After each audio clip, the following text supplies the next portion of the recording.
Alright, today in this video we're going to talk about square root functions and graphing square root functions, particularly using transformations. The square root of x plus 3, if we were to type that in a graphing feature like a calculator or desmos.com that would graph it for us, we would see that that graph would be the square root of x graph actually moved up 3. The square root of x plus 7 would actually be moved up 7. So in that case, the graph of y equals the square root of x plus a. If we add a number outside the radical, this will cause the parent graph to shift up. Now, if we subtract that number, instead of adding that number, the graph's actually going to go down 3, or in the second case here, down 7. So if we're actually subtracting a number outside the radical, this will cause the parent graph to shift down. If the numbers are inside the radical, this is going to cause our graphs to shift horizontally, left and right. If it's plus 3, it's actually going to move to the left 3. That's opposite of what we would think. We would think it would move to the right, but it actually moves to the left. The graph of y equals the square root of x plus a will cause the graph, the plus a being inside the radical, will cause the graph to shift to the left.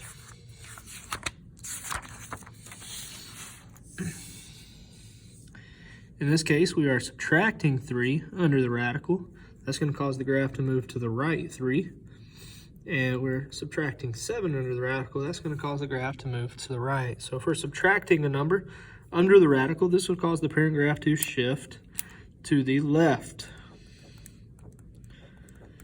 The negative is a reflection. So if the negative's outside, that'd be a reflection over the x-axis. Again, we can graph those in Desmos or a graphing calculator, see what happens. The negative x inside the square root is going to be a reflection over the y-axis. So if we multiply the function by a negative or we multiply the x by a negative, a reflection occurs. If we have a number out front, that's going to be a dilation. If the number's bigger than 1, it's going to be a stretch by a factor of 3. If that number is bigger, the stretch is just going to be even bigger. So if we multiply the parent graph by a number whose absolute value is greater than 1, that's going to cause the parent graph to stretch. If that number is less than 1, it's going to cause the parent graph to shrink.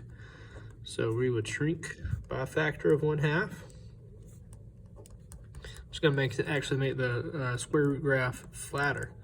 We would shrink by a factor of 1/4, which would be even flatter. So if the absolute value is between 0 and 1, that causes the parent graph to shrink. All right, let's look at a few examples. We want to graph square root of x plus 4. We're going to list the transformations here. This would cause the graph to move up 4. In that case, we're going to go up 1, 2, 3, 4. And at that point, we could make a table, an XY table. We could plug points in. 0, 4 would be one of the points. We can plug 1 in. You plug 1 in, you get square root of 1 is 1. 1 plus 4 is 5. So the point 1, 5 would also be on the graph. And then we could pick a point like 4. Square root of 4 is 2. 2 plus 4 is 6. So the point 4, 6 would also be on the graph. And the graph would look something like that. All right, negative x plus 4. Again, that will move the graph up 4. So our first point would be up 1, 2, 3, 4. Now, we could graph this one out of the table, going back to what this number in front here says. That's a reflection. That number in front is a negative 1. So the next point over would be down 1, so 1 below. This only works for the very next point. All right, this graph here would move down 2, and it would be a stretch by 2. So our first point would be down 2. And since this is a stretch by 2, the very next point would be 2 above the point that we just put on there. 2 above because it's positive 2, and that would be a stretch. All right, square root of x plus 2 plus 1. That's going to move our graph left 2 and up 1. So we're going to go left 2 and up 1. Oh man, I went to the right. Let's go to the left 2 and up 1. Ignore that point. Actually, I went up 2. All right, that point right there. Left 2, up 1. There's a 1 in front, so my next point's going to actually be 1 above there. Man, I made a few mistakes there. That's okay. All right, 3 times the square root of x minus 5. That's going to move my graph down 5. So 1, 2, 3, 4, 5. There's a 3 in front, so the next point is going to be 3 above. 1, 2, 3. Again, if all else fails, use your calculator and create an XY table for those. All right, right here we got minus 4, so that's going to move my graph to the right 4. We got down 2, so we're going to go down 2, and we're actually going to be a shrink by 2/3. So shrink by 2/3. So we're going to go right 4, 1, 2, 3, 4, and down 2 right there. Shrink by 2/3. Again, XY table will never let you down with a graph here, but the next point is going to be 2/3 the height over. So it's going to be very flat there.